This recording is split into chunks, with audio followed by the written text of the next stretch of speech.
네, 매주 월요일에는 신장남매로 여러분들 찾아뵙고 있습니다. 오늘도 어김없이 신인규 변호사, 장유미 변호사 두 분 나오셨습니다. 어서 오십시오. 네, 네, 안녕하십니까. 안녕하세요. 신입니다. 신산스러운 봄입니다. 그러니까요. 예, 봄은 봄인데 춥더라고요. 쌀쌀해요. 네, 저희 취재 편의점에서 두 가지의 지방선거 특집 기획을 하고 있는데요. 하나는 6시 내 고향 아니고요. 12시 내 고향 어머. 밥 먹자 이런 오. 컨셉이고, 하나는 저희가 팔도 판세 분석이라고 오. 해가지고 이제 그 지역에 국회의원분들 정치인들 모셔가지고 판세 분석. 그 판세 분석을 하는 겁니다. 지금 어떻게 돌아가고 너무 있는지, 재밌겠는데요? 지역의 민심이 어떤지. 네. 예. 근데 어제 저희가 정원호 전 성동구청장을 처음으로 해서 서울에서 부산까지 쫙 내려가는 이런 컨셉을 시작했는데, 그렇구나. 네, 많은 분들께서 애청해 주시기를 부탁드립니다. 저희가 12시 1시 이렇게 하니까 주말에 취재 편의점 없는데 이렇게 생각하시고, 이거 생방송 아닌 거 아니야? 언제 한 거지? 바로 지금 한다. 그러니까 지방선거 때, 저희가 선거 때는 라이브 방송 굉장히 많이 하잖아요. 이제 현장에 강한 취재 편의점. 그래서 현장으로 가는데 오늘도 있습니다. 오늘도 저희가 12시에 박주민 의원을 연신내에 있는 연서시장에서 직접 만날 현장에서. 거예요. 현장에서 12시 밥 먹자. 12시 내 고향 밥 먹자. 여러분들께서 진짜 많은 애청을 해 주셔야 저희가 그 힘 받아서 더욱더 열심히 그 국회의원들 또는 정치인들, 출마하는 후보들의 내면 속으로 시면을 여러분들께 공개하도록 하겠습니다. 재밌겠죠? 예. 아주 기대됩니다. 역시 장윤미 화이팅. 파이팅. 지선 특집으로. 네, 지방선거 특집 하고 있어요. 오늘 앞자리가 바뀌었어요. 79일입니다. 어제가 D-80일이었고 오늘이 D-79일입니다. 이제 선거가 바닥바닥 다가오고 있기 때문에 저희가 선거 얘기 확실히 또 해드리도록 하겠습니다. 그에 앞서서 저희 취재 편의점 광고부터 소개해드리도록 하겠습니다. 자, 오늘 소개해드릴 광고는 인터넷 비교원 광고입니다. 무조건 써야 하는 인터넷, 휴대폰, 정수기 렌탈, 의외로 매월 나가는 요금으로 부담되시죠? 3년 이상 계속 사용하고 계시다면 이번에 비교원에서 갈아타시고 사은품도 듬뿍 챙겨가시면 좋겠습니다. 인터넷 TV 신규 가입 시 최대 48만 원, 휴대폰 구입 시 최대 50만 원, 정수기 렌탈 시 최대 30만 원, 무려 총 128만 원의 혜택을 만나실 수 있으십니다. 쓰던 폰 그대로 통신사만 변경하셔도 최대 30만 원의 혜택을 받으실 수도 있으십니다. 현금 말고 딴 거 없습니까? 있습니다. 55인치 삼성 텔레비전으로 선택하셔서 받으실 수 있으십니다. 어차피 인터넷 모든 회사 비슷비슷하죠. 여러분들께서는 혜택만 챙기시면 되겠습니다. 개인정보 보안도 철저합니다. 그래서 지금까지 단 한 건의 보안 사고도 없었다는 점 말씀드리고요. 무려 8억 원 이상의 보증보험을 가입해둔 상태예요. 따라서 단 한 분도 억울한 일 없도록 준비 딱 해놨다라는 말씀 드리겠습니다. 추가로 본인이 가입하신 후에 지인 추천하시면 최대 4만 원 이마트 모바일 상품권 드리는 이벤트 현재 진행하고 있거든요. 다다익선입니다. 예, 많이 추천하시면 그만큼 4 곱하기 몇 명 이렇게 하게 된다라는 말씀 드리겠습니다. 신청은 반드시 인터넷 비교원 기존 가입자 본인만 가능합니다. 인터넷 TV, 휴대폰, 정수기 비교는 비교원에서 하시기 바랍니다. 자세한 내용은 1670-2571, 1670-2571를 통해서 상담받으시거나 더보기 링크 또는 네이버에서 비교원 검색하시고 상담 신청하시면 되겠습니다. 곧바로 우리가 빨리 또 이동을 해야 되기 때문에 어느덧 14분이 됐습니다. 빠르게 가겠습니다. 어제 3.15 의거 기념식이 있었습니다. 정부가 주관하는 행사고요. 대통령께서 처음으로 가서 대통령 사과를 했습니다.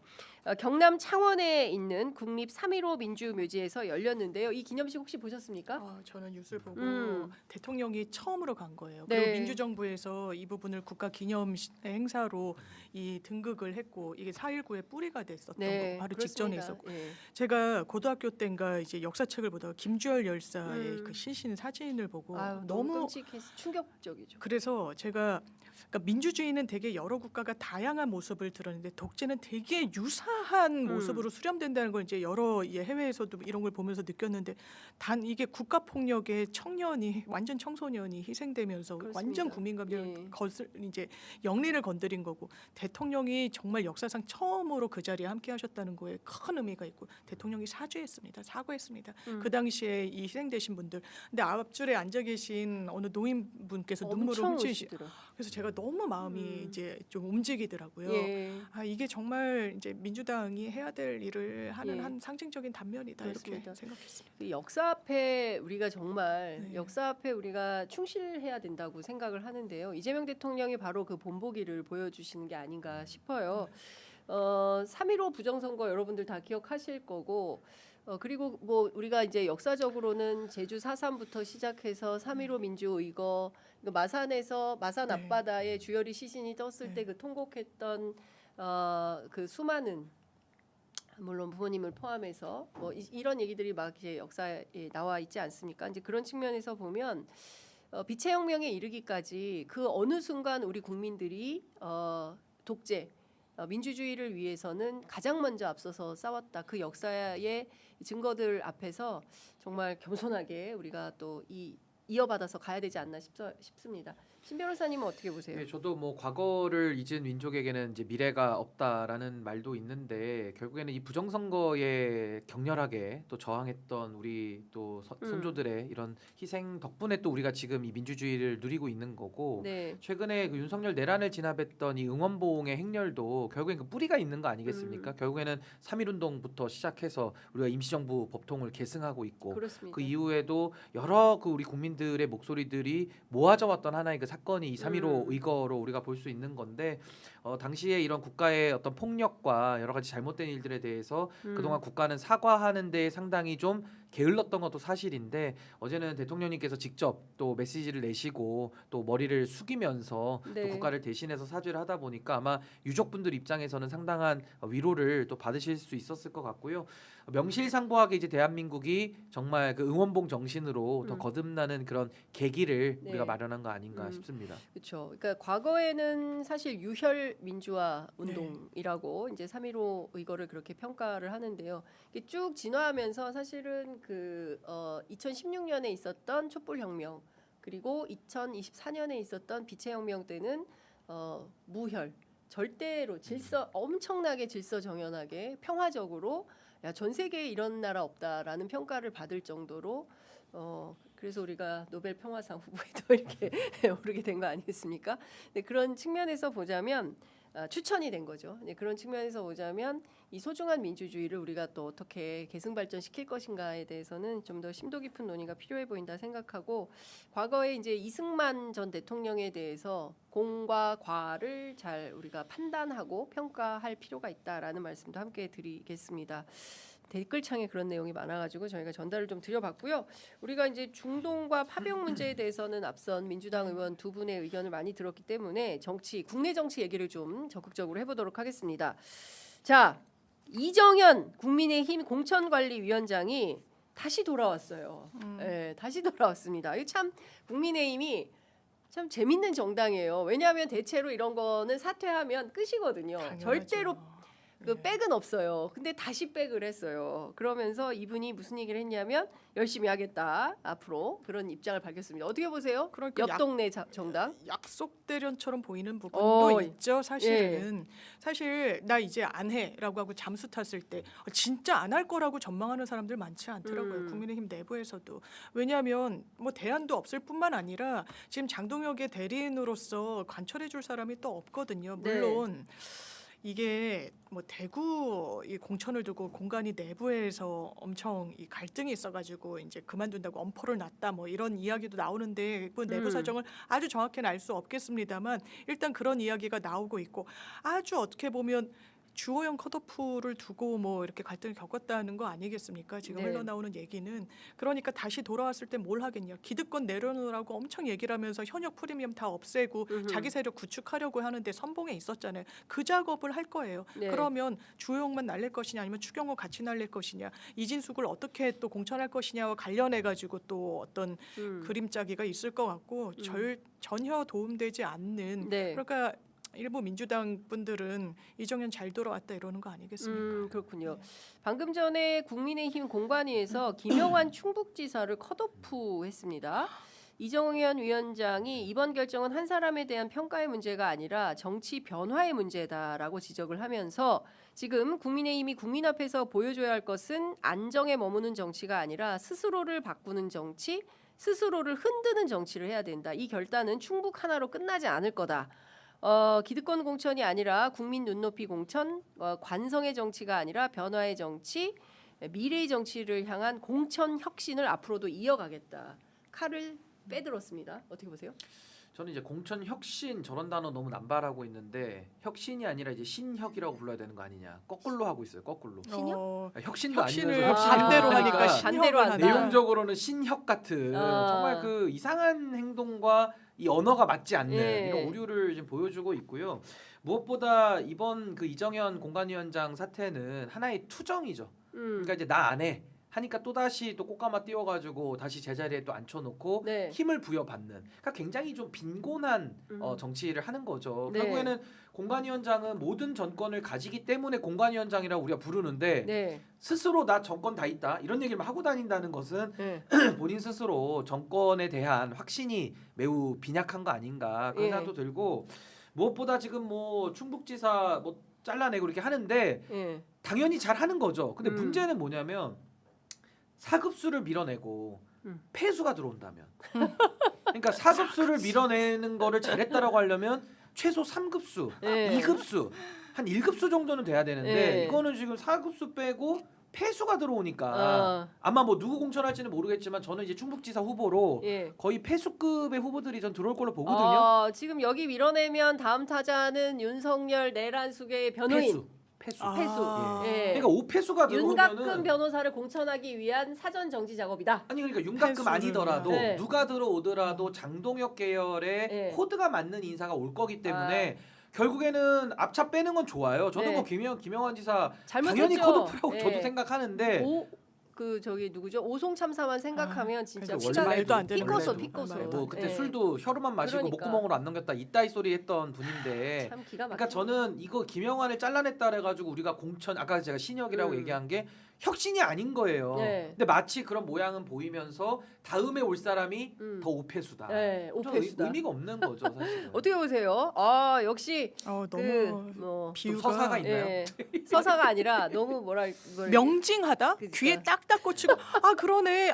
이거 폐수가 3급 옵니다, 4급수를 보내고 폐수가 오네 이러니까 너무 그래도 김영환 지사는 저한테 고마워야 되는 게 제가 4급수라고 그래도 표시했잖아요. 폐수는 아니라고 진짜 저분도 했으니까. 원래 오폐수 진입해서 예, 제가 그래도 오폐수 비유를 급인데. 위해서 네, 이렇게 4급수로 제가 약간 해주었다. 순위 승진을 폐수보다 더 나쁜 건 없으니까.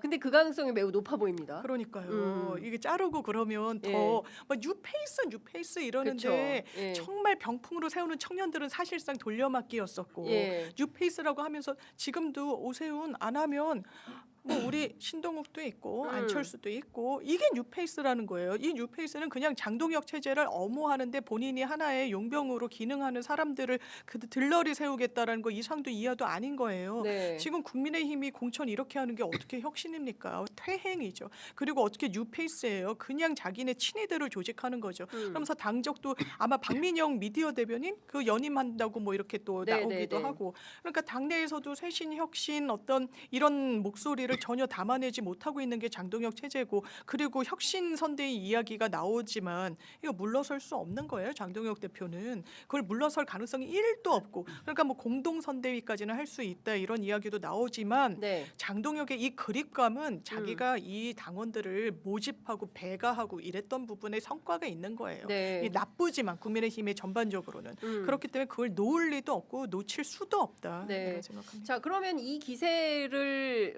이어서 오세훈 시장 계속 어쨌든 문 열고 뭐 3차, 4차 문 활짝 열고 기다리겠다. 오세훈을 위한 맞춤형 연장. 맞춤형 연장 뭐 이런 비판이 나오고 있는데 과연 그렇게 할까? 아니면 당신 말고 또 다른 대안이 플랜 B. 있어. 플랜 B. 플랜 B로 누구를 세울까 뭐 이런 얘기가 나오고 있는 거죠. 뭐 이낙연 전 총리설도 얘기가 나오고 나오더라고요. 있고. 예.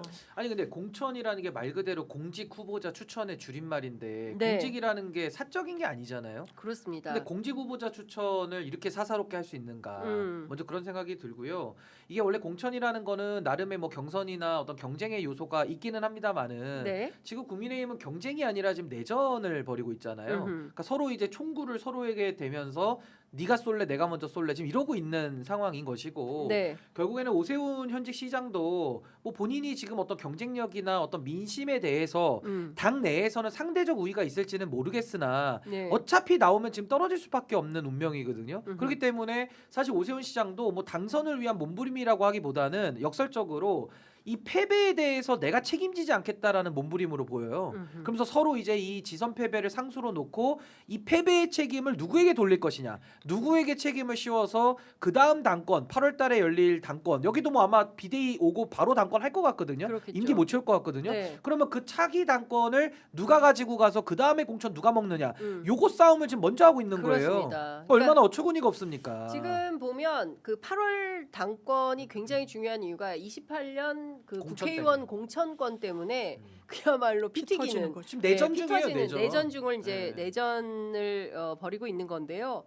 그 홍준표 시장이 또 오세훈 시장에 대해서 방금 전에 직격을 했습니다. 페이스북에 글을 올려서 아이고, 소름 돋아. 안 나갈 명분을 만들어서 지방선거 참패 후에 당권을 노리고 있는 거다라는 이제 비판입니다.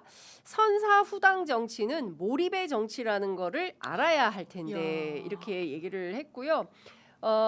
서울시장 선거 늘 당이 우위에 있을 때 치른 선거였고 자기 경쟁력으로 치른 선거라고 보기가 어렵다. 이번이 유일하게 본인의 경쟁력으로 치러야 되는 선거인데 글쎄 나갈 수 있을까? 오세훈 못 나간다에 홍준표 시장은 배팅을 한 걸로 보여요. 그 서사를 보면 그렇다는 거예요. 아, 당이 나한테 도움이 돼가지고 내가 그냥 타이틀만 당 타이틀 달면은 순항해가지고 이길 것 같을 땐 싹 나왔다가 지금은 질 것 같은데 희생할 생각은 없으니까 너 발 빼는 거 아니야?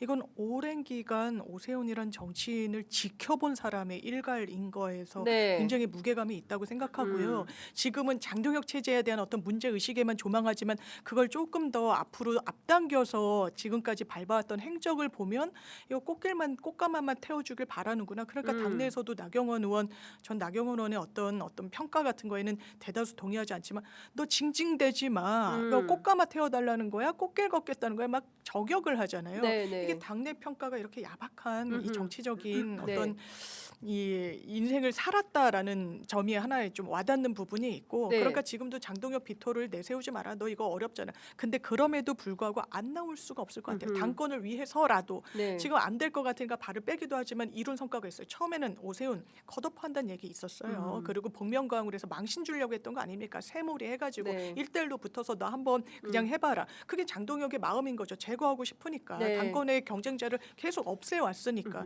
이런 부분과 관련해서 근데 자기가 야 의총해. 네. 그리고 나 안 해. 그러니까 야 해줘. 야 그래도 너가 들어와야지라는 것까지는 왔는데 네. 그리고 나중에 당권을 생각해서라도 여기서 그냥 자기 기회를 포기한다.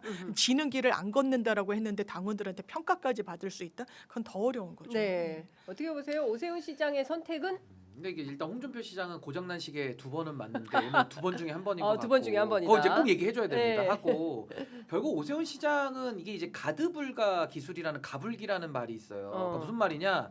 진퇴양난인 거죠. 진퇴양난. 그러니까 나가면은 나가서 죽고요. 네. 안 나가면 안 나가서 죽는 거예요. 오세훈 시장이. 그러니까 굉장히 지금 좀 난감한 상황에 있는데 만약에 저보고 오 시장 나가냐 안 나가냐라고 둘 중에 하나만 고르라고 한다면 전 그래도 전 나갈 가능성이 좀 더 높다고 봅니다. 오세훈 그 출마 가능성이 더 높다. 어차피 나가도 죽고 안 나가도 죽어요. 그럼 차라리 나가서 죽는 게 낫죠. 네. 그렇지 않습니까? 그리고 주변에 지금 오세훈 시장도 워낙 그 대선까지 준비했던 사람이다 보니까 주변에 오세훈 시장이 챙겨야 될 식솔들이 너무 많은 거예요. 그러니까 그분들 입장에서는 오세훈 시장이 만약에 출마를 접는다? 네. 그럼 다 같이 은퇴거든요. 음흠. 그럼 어떤 힘으로 그들의 욕망을 막겠습니까? 예. 그래서 저는 결국에는 타협이 된다고는 보는데 타협이 됐을 때 이게 이제 상처뿐인 영광이고 이 적대적 공생이 아니라 지금 적대적 공멸로 가고 있거든요. 네. 그러니까 지금 장동혁 대표도 설사 본인이 당권을 갖고 있다 보니까 일부 타협을 통해서 본인이 약간 판정승의 우세를 점할 수도 있는데 결국 장동혁 대표도 이건 적대적 공멸 관계이기 때문에 이겨도 이긴 게 아닌 싸움을 지금 하고 있는 거거든요. 그래서 저는 이제 망해가는 집안에서 어떻게 하면 저렇게까지 처참히 더 네. 집안 꼴이 엉망이고 망해가는지를 우리 국민들이 지금 다 보고 계신 거 아닌가. 저 그렇게 진단합니다. 그렇군요. 근데 지금 보면 국민의힘 같은 경우에는 이제 왜 그런 말 있잖아요. 꾀를 내도 죽을 꾀를 낸다라는 건데 지금 보면 이제 극우로 막 치닫고 있는 거거든요. 그러니까 더 이상 출구는 없어 보이는 것 같아요. 그러니까 사실상 망했어요. 내전적 상황에서 장동혁 대표는 장동혁 대표대로 자기 당권을 유지하기 위해서 오세훈 시장도 그런 거예요. 그러니까 지방선거는 이미 모르겠고 그리고 한동훈도 있잖아요. 밖에서도 어, 당권을 노려요. 그렇죠. 이준석도 노리고 막 네. 이상한 거예요 지금 상황이. 근데 어쨌든 이제 지금 뭐 이게 어떻게든 정돈이 될까? 제가 보기에는 더 파국으로 치닫지 않을까라는 생각이 좀 드는 거고. 국민의힘 공천 상황은 굉장히 이제 오묘한 상황으로 계속 갈 것 네. 같다라는 것이고 그러니까 관리가 안 되는 상황으로 갈 그렇겠죠. 겁니다. 그러다가 이제 공멸각이다라는 생각이 좀 듭니다. 그러니까 네. 이렇게 완전 하면 공멸. 그냥 공멸 아니고 완전 완전 공멸. 저 고소할 것 같으면 신인규 저 변호사한테 고소하세요. 예, 고소해 주시고요. 저희 취재 편의점에서 나온 얘기는 아니다라는 식으로 평가는 괜찮아요. 평가는 법에 평가- 위반이 안 됩니다. 근데 평가만 해도 또 요새는 저희는 막 그냥 그 거는 타기 거야. 시대면 모욕으로 거세요. 자 걸고 모욕으로. 막 그냥- 걸어가지고 그냥 하여튼 거는 저희는 거야. 매우 괴롭다. 걸려 있는 거 취하도 안 해준다라는 말씀을 좀 진짜 드리겠습니다. 그러지 말아야죠, 자, 진짜. 혁신선대위를 꾸리라는 게 이제 오세훈 시장의 요구인데 이거 받겠습니까? 김종인 전 위원장이 이렇게 해서 예. 받을 수가 없고요. 어. 아니 이거는 어쨌든 장동혁 개인의 결단이 있어야 되는 문제인 예. 거잖아요. 그런데 혁신선대위라고 하면 이선 후퇴랑 이 꼴인 건데 그거를 받으면서 오세훈의 어떤 그 잔치상을 마련해 준다. 이거는 네. 한 장동혁 머릿속엔 있을 수가 없는 거고 네. 그나마 양보하면 음.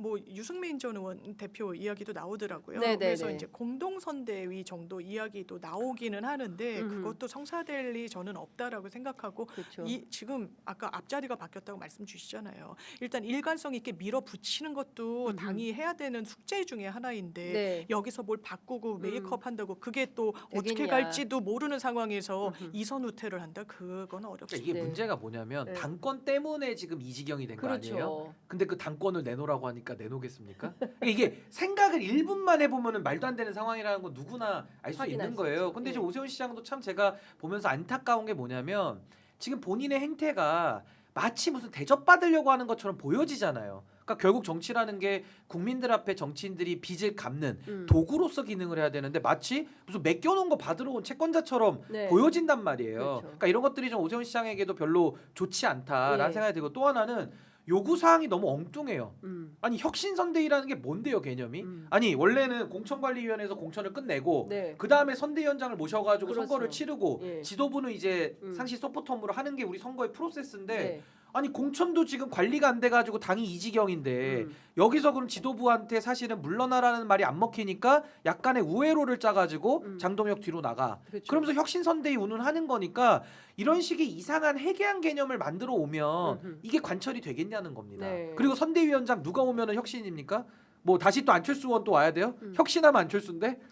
아니면 누가 뭐 김종인 위원장 오면은 그 혁신입니까? 네. 그러니까 도대체 김무성 전 의원도 걸었는데 누구요? 김무성. 그분이 혁신이에요. 그러니까 이게 말도 안 되는 개념을 앞세운 것도 문제고 한다고 해도 누가 오냐는 거예요. 그리고 누가 오긴 오겠지만 그 사람이 혁신 아니 황우여 위원장 또 오셔야 되는 거 아니에요? 그러니까 이게 말도 안 되는 일만 지금 계속 하고 결국에 있다. 그분들도 안 오실 것 같아요. 왜냐하면 그렇죠. 지금 공천의 전권을 장동혁 대표가 이정현 위원장한테 준 거잖아요. 네. 그리고 이제 혁신한다면서 친 게 이제 충북지사 아닙니까? 그 다음에 또 누가 될지 몰라요. 제가 보기에는 현역들이 많죠. 칠 사람들이 많죠. 대거 그러니까 소위 이제 명태균 게이트와 연루된 걸로 의심받는 이런 분들에 대한 이제 일종의 이제 뭐라고 표현해야 됩니까?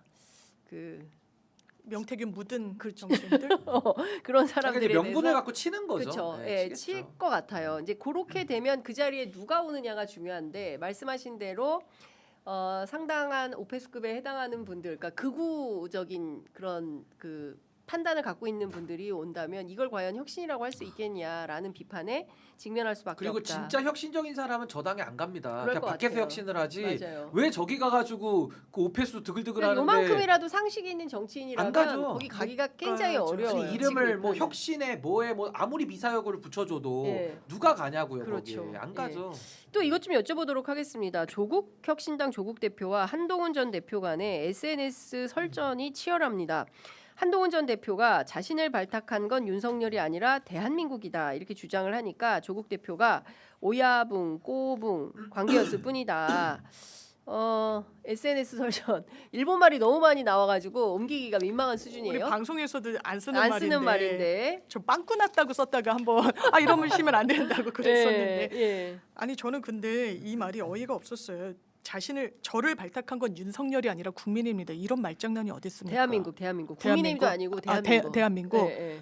한동훈을 발탁한 건 정확하게 윤석열입니다. 네. 어떻게 보면 기수파괴 같은 거 다 하면서 법무부 장관에 앉히고 네. 비대위에 꽂고 이런 거를 지금 와서 자기한테 불리하다고 하면 안 돼요. 자기가 그 사실을 인정하고 전제한 뒤에 극복하려고 하는 게 정확하고 진실된 정치인의 태도죠. 아닌데? 그러니까 조국 대표가 얘기하는 거야.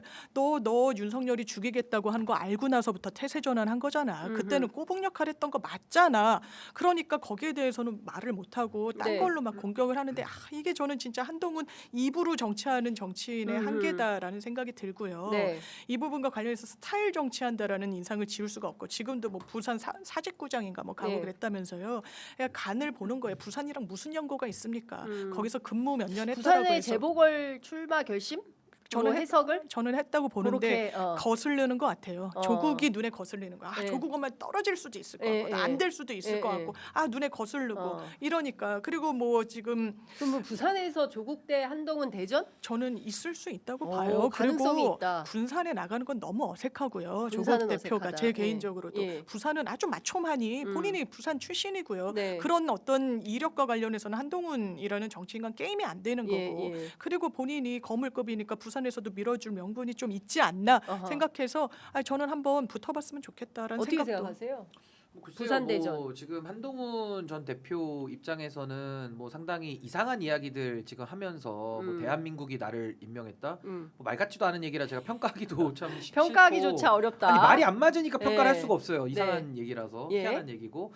근데 이제 문제는 지금 뭐 조국 대표냐, 뭐 한동훈 전 대표냐, 뭐 부산에 나오냐 이런 이야기들을 하시는데 전 이런 구도 자체가 참 불편합니다. 그러니까 정치인들이 어떤 뜻을 가지면 전 국민들 앞에 더 솔직하게 접근하는 것이 지금의 문법에 맞다고 보거든요. 네네. 그러니까 예를 들면 어디 나갈 거예요? 아직 안 정해졌습니다. 그러니까 진용을 보고 나가겠다라는 건데 네. 각자가 다 진용을 보고 나가야 되니까 아무도 결정 안 하고 이제 끝까지 패만 숨기고 있는 거예요. 예. 근데 참 이런 걸 우리가 시사 방송에서는 늘 추리 비슷하게 하기는 하지만 네. 이 상당한 국민들에게는 좀 피로감이 있는 거 아니냐. 왜 정면 돌파하는 정치인들이 그렇게 요즘 보기 힘들까? 네. 아니 과거에 우리 노무현 대통령 보실 때는 서울 종로에서 재선으로 당선이 되셨고 한데도 그냥 나 부산 내려간다 그냥 먼저 선수 치고 들어가서 판을 장악하잖아요. 네. 물론 떨어졌지만 그래도 명분이 있어가지고 대통령 되시는 거거든요. 예. 근데 그렇게 굵은 정치하는 정치인들이 별로 없고 너무 좀 짜실짜실하게 이렇게 좀 짜실짜실. 말싸움 비슷하게 하는 게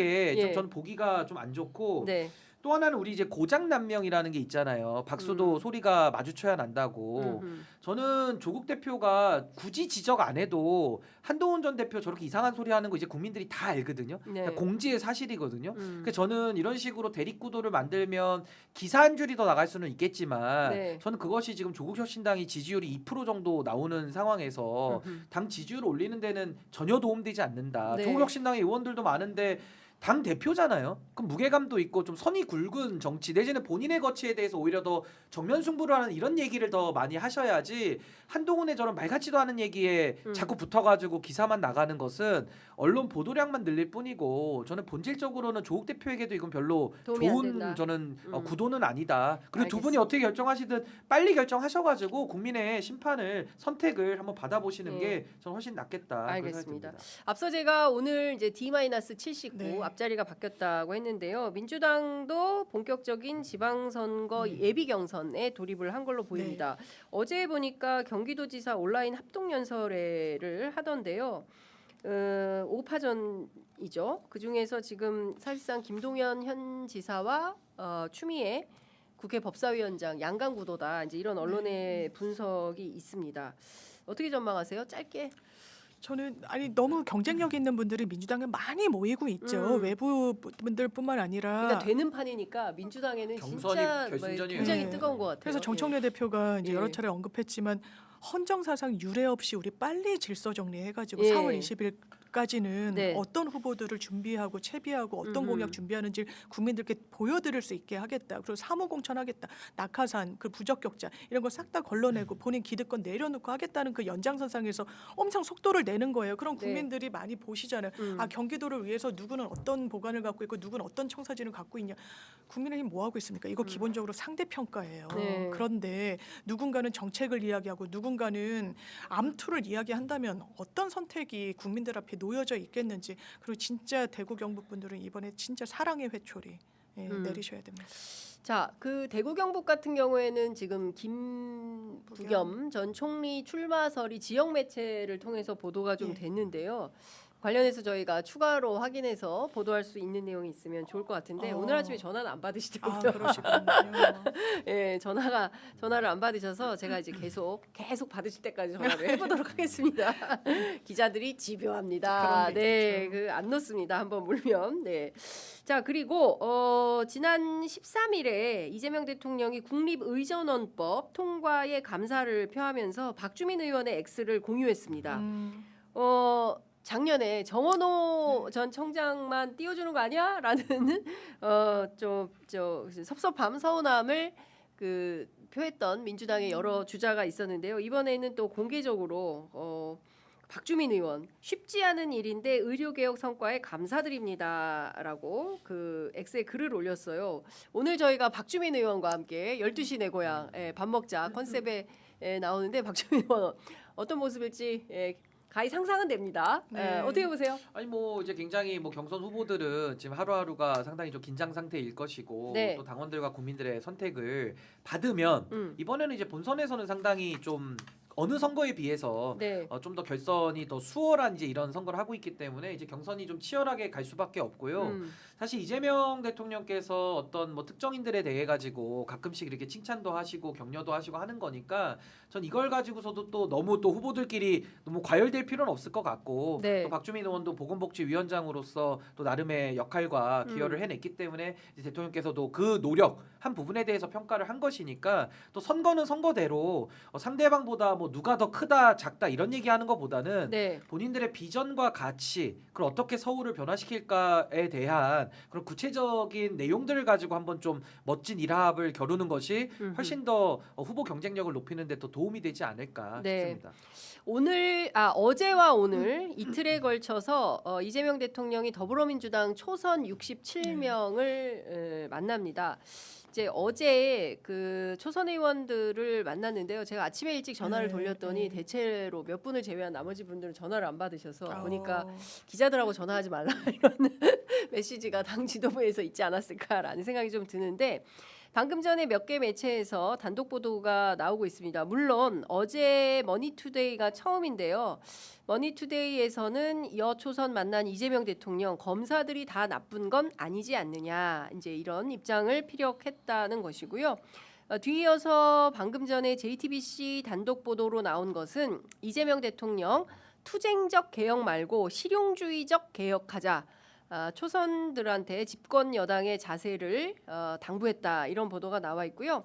TV조선은 33분 전에 단독 보도가 나왔습니다. 여초선 만난 이 대통령 과유불급 개혁하는 사람들 항상 절제해야라는 제목의 기사가 나와 있고요. MBN 단독 보도도 방금 전에 나왔는데요. 민주초선 만난 이재명 대통령 꼭 필요한 것 이외에 소란스러울 이유가 없다. 이제 이런 입장을 밝혔다고 합니다.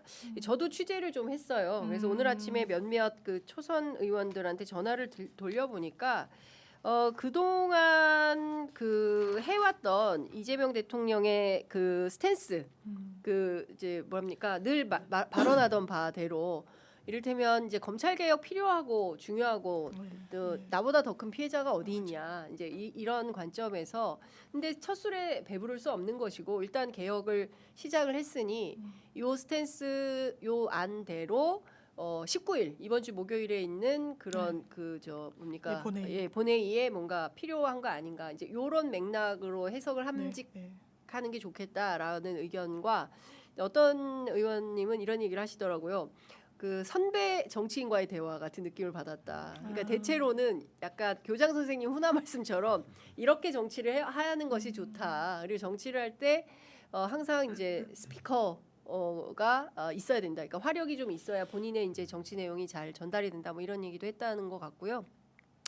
또 어떤 분들은 대체로 이 초선 의원들이 이재명 대표 시절에 공천을 받아서 당선된 분들이잖아요. 그래서 마치 팬클럽 모임하는 것 같았다 이렇게 분위기 좋았겠네요. 예 분위기를 전달해 주기도 했습니다. 이제 다른 거 다 떠나서 검찰 개혁과 관련해서는 그 뭐 아주 구체적인 워딩을 제가 다 옮길 수는 없지만 뭐 지금 나와 있는 이런 맥락과 크게 다르지 않은 그런 발언을 하신 걸로 전해집니다. 어떻게 보세요? 그렇게 가는 게 수순이고 민주당이 6차례 당론을 모으는 과정이 있었고 그렇다면 대통령이 무한 책임을 지는 거예요. 특히 이 검찰 개혁. 그리고 대통령보다 전 고민이 더 깊은 주체는 아마 없었을 거라고 추정합니다. 그랬을 때 이 부분과 관련해서 책임이 덜한 주체들의 어떻게 보면 가외적인 문제 제기에 우리가 너무 소모적인 논쟁을 할 필요는 없다라는 생각이 들고요.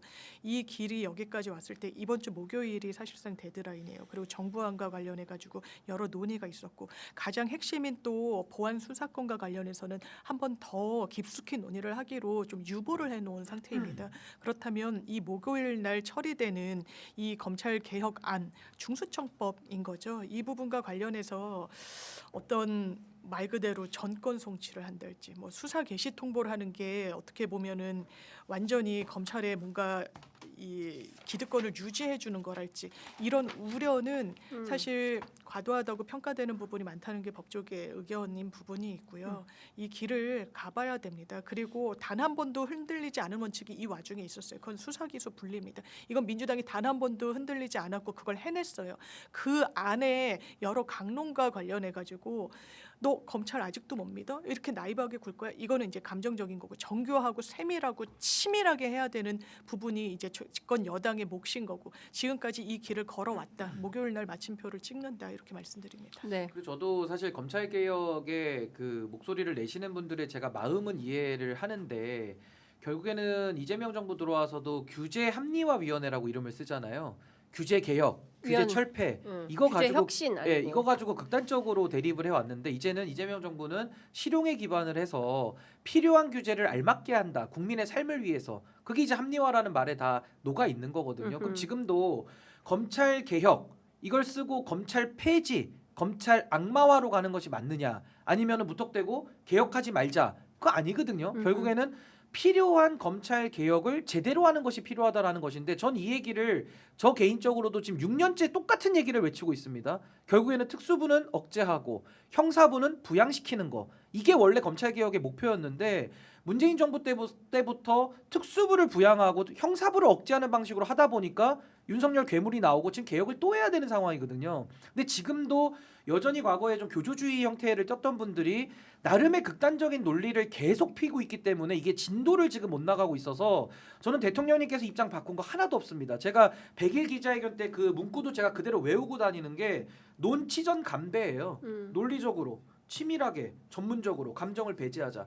이 얘기를 지금 계속 대통령님께서 1년 내내 하고 계시는데 저는 참 이해가 어려운 것이 내가 원하는 개혁 해달라는 게 개혁은 아니지 않습니까? 국가와 국민을 위해서 필요한 개혁을 해야 되는데 왜 그 고민을 가장 깊이 하고 있는 이재명 대통령께는 왜 우리가 기회를 주려고 하지 않느냐. 물론 의견 낼 수 있죠. 다 각자 의견 전 충분히 냈다고 보거든요.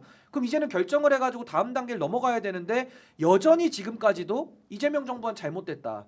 그걸 이야기하는 집권 여당의 의원들이 있고요. 야당에서도 그런 아주 불필요한 논쟁적인 이야기들을 하고 있거든요. 근데 이런 것들을 국민의힘에서 나오면은 제가 이해를 해요. 그냥 원래 발목 잡는 정당이니까 그냥 그러려니 하는데 이거를 지금 뭐 같이 이재명 정부의 성공을 원한다는 사람들의 입에서 이런 얘기들이 계속 나오다 보니까 네. 전 이렇게 가서는 안 된다. 이제는 정말 국민을 위한 개혁을 합리적으로 좀 해야 될 때가 오지 않았나 싶습니다. 그 워딩 가운데 이런 워딩이 있습니다. 제가 보기엔 이게 굉장히 중요한 워딩인 것 같은데요. 개혁은 국민 삶의 실질적 변화를 가져와야 하는 것이지 말로 개혁을 한다면서 시끄럽게 하고 사람들 사이에 분열이 생기는 건 바람직한 개혁이 아니다.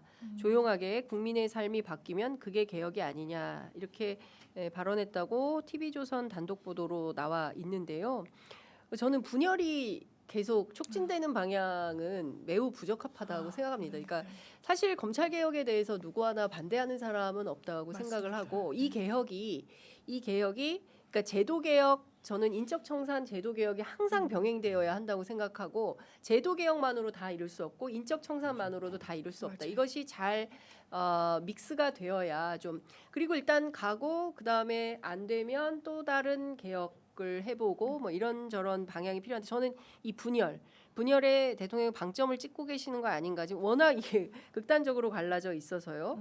그래서 그런 대목을 좀 우리가 좀 천착해서 잘 판단해 볼 필요가 있겠다라는 생각이 좀 들기도 하나만 하고요. 추가하면요. 제도는 우리가 내란 얘기할 때는 선악이 너무 분명하거든요. 근데 제도는 어떤 제도도 다 미래를 논하는 거기 때문에 내 말만 무조건 맞다라고 할 수는 전 없다고 생각합니다. 그러니까 우리가 조금 더 마음을 열고 좀 이렇게 낙인을 찍는 방식으로 대화를 하면 대화가 어렵고요. 조금 더 내용에 대해서 좀 합리적으로 우리가 문제 제기하고 정부는 답을 하고 하나씩 좀 고쳐 나가는 그게 이제 좀 차분하게 좀 이루어지면 전 조금 더 우리가 올바른 길을 함께 좀 찾아 나갈 수 있지 않을까 싶습니다. 그러니까 지금은 좀 그 냉정하게 우리 이 개혁의 길을 어떻게 가야 될지를 좀 판단해 볼 필요가 있겠다라는 생각이 좀 들고요. 이제 제가 앞서서 그 말씀드린 초선 국회의원들 오늘 취재한 내용 가운데 요거는 제가 단독으로 또 전달해 드릴 게 있는데 뭐냐면 오늘까지 만찬이 끝나면 일종의 이제 초선 액션이 나올 것 같아요. 무슨 얘기냐면 좀 어제 몇 분의 초선 의원들이 의견을 나누면서 좀 우리가 치고 나가야 되지 않겠냐라는 의견을 모았다고 하고요. 그래서 어떤 걸 치고 나가냐라고 하니까 이 검찰 개혁 이제는 좀 마무리가 필요하다. 마무리 짓자라는 이 정도로 나가야 된다라고 입장을 마무리 짓는다는 거죠. 그러니까 지금까지 이제 수구의 과정을 계속 가져오지 않았습니까? 그리고 이제 새로운 형태의 수정안이 나올 것 같은데 그 수정안에 대해서 19일 장 변호사님 말씀드린 대로 19일 날 검찰 개혁안을 통과시키고 통과시키는 데에 이제 목표점이 찍혀 있다. 그러니까 민주당이나 청와대나 또 정부나 당정청이 합의한 그 마지막에 수정안을 통과시키는 것으로 일단락되는 수순으로 갈 걸로 보입니다. 예. 제가 듣기로는 또 대통령께서 되게 당이 잘하고 있다. 당이. 그 말씀이 이제 부각이 많이는 안 됐는데 기사를 예. 통해서 그런 워딩이 있었다는 점도 아울러 말씀드립니다. 이것도 단독인데. 예, 사실상 단독 그렇게 들어가 있습니다. 장윤미 단독. 근데 정확하게 말하면 당하고의 이견은 아니에요. 그렇죠. 당 안에 있는 일부 강력하게 목소리를 내는 분들이 지금 당이 반대 잘하고 의견을 있다. 내는 거지 네. 뭐 당청의 의견은 저도 발견하기가 매우 어렵습니다. 사실. 알겠습니다. 지금 52분 지나고 있는데 오늘 저희가 이 얘기를 꼭 해보려고 했어요. 사실 주말 사이에 그 이재명 대통령 X에 그 언론 개혁과 관련된 글을 올리셨어요. 그 조폭 연루설과 관련해서 장영하 변호사가 징역 그 1년에 집행유예 2년 확정 판결 받은 사안을 공유하면서 근거 없는 허위 주장을 그대로 옮기는 무책임한 언론은 흉기보다 더 무서운 거다라는 글을 올렸습니다. 미디어 오늘에서 관련된 내용을 쭉 정리를 해서 기사로 보도를 했는데요. 그동안에 그 올린 글의 제목만 봐도 좀 무시무시한 내용이 이제 포함이 돼 있습니다. 그 조선일보 보도인데요. 2021년 10월 13일 보도입니다. 장기표 조폭이 어떻게 이재명 집무실 책상에 발을 올리고 사진을 찍나. 주로 조선일보, TV조선이 많습니다. 조선일보, TV조선, 뉴시스, 중앙일보, 머니투데이, 뭐 세계일보 뭐 이런 건데요. 그 지금까지 있었던 이런 그 뭐라고 해야 됩니까?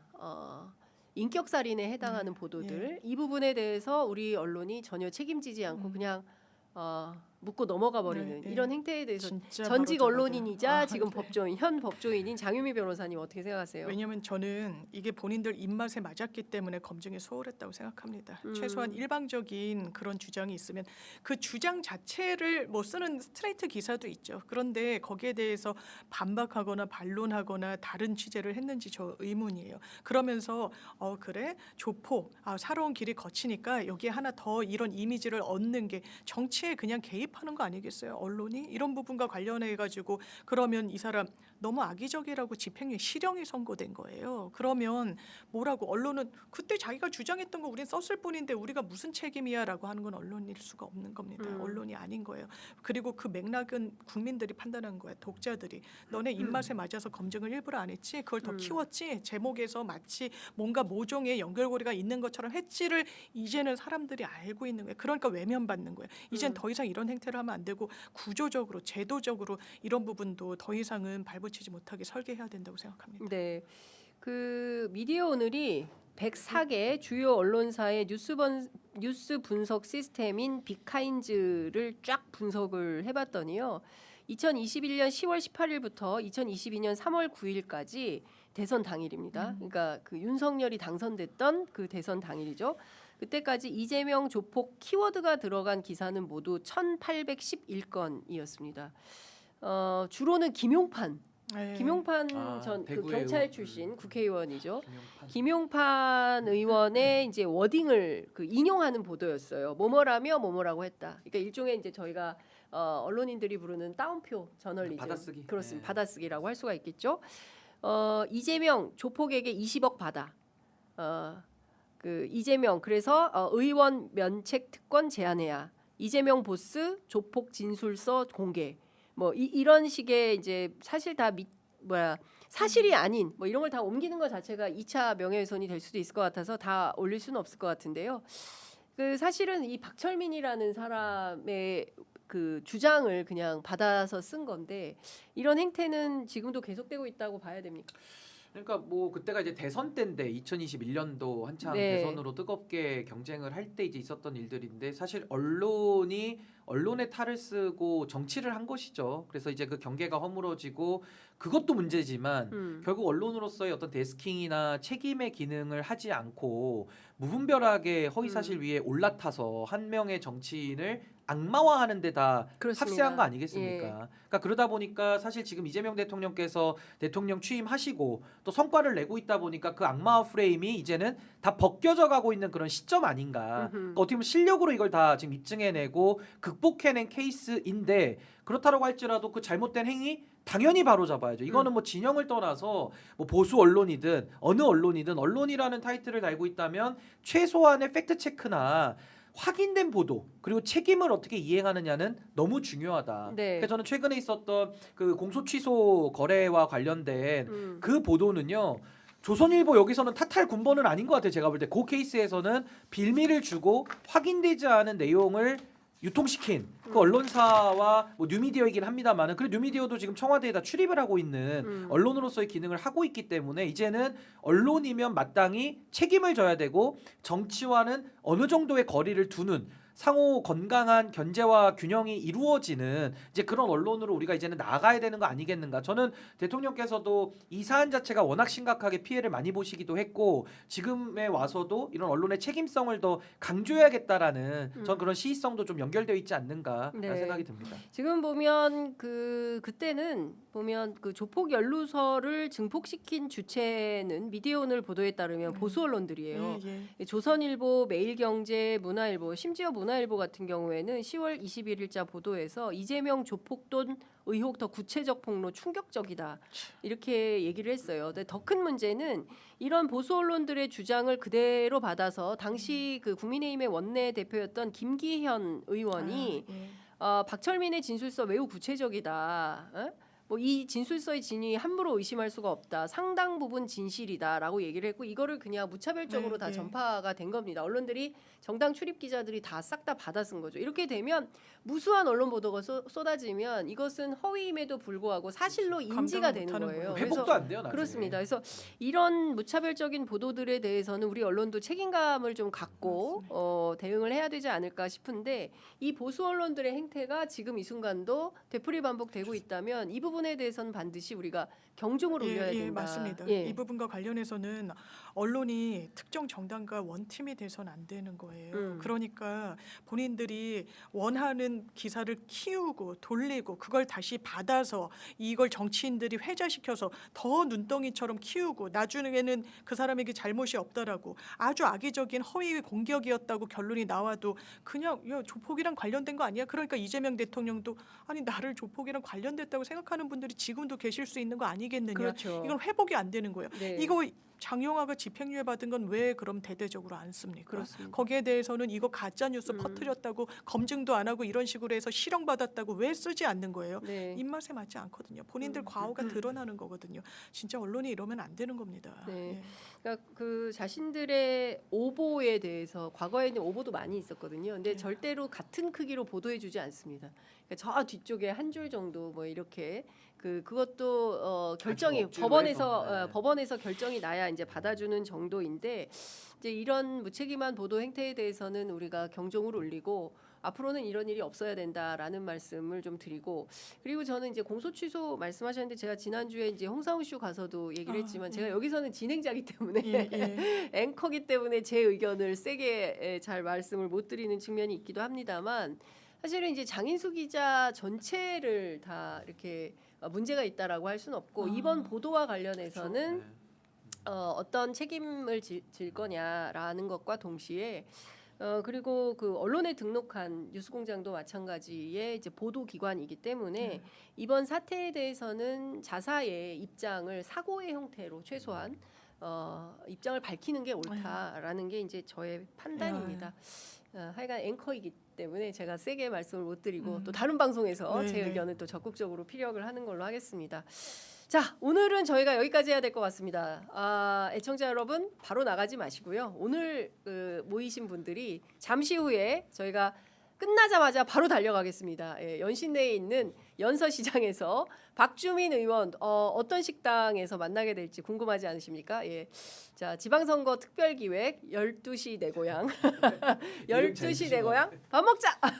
여러분들 그때 함께 식사하시면서 수많은 의견 공유하면 좋을 것 같습니다. 본방보다 더 재밌을 수도 있습니다. 그러니까 여러분들께서 함께 해주시면 큰 힘이 될 것 같습니다. 구독, 좋아요, 알림 설정으로 함께 해주시면 더욱 감사하겠습니다. 자, 두 분 말씀 여기까지 듣겠습니다. 고맙습니다. 감사합니다.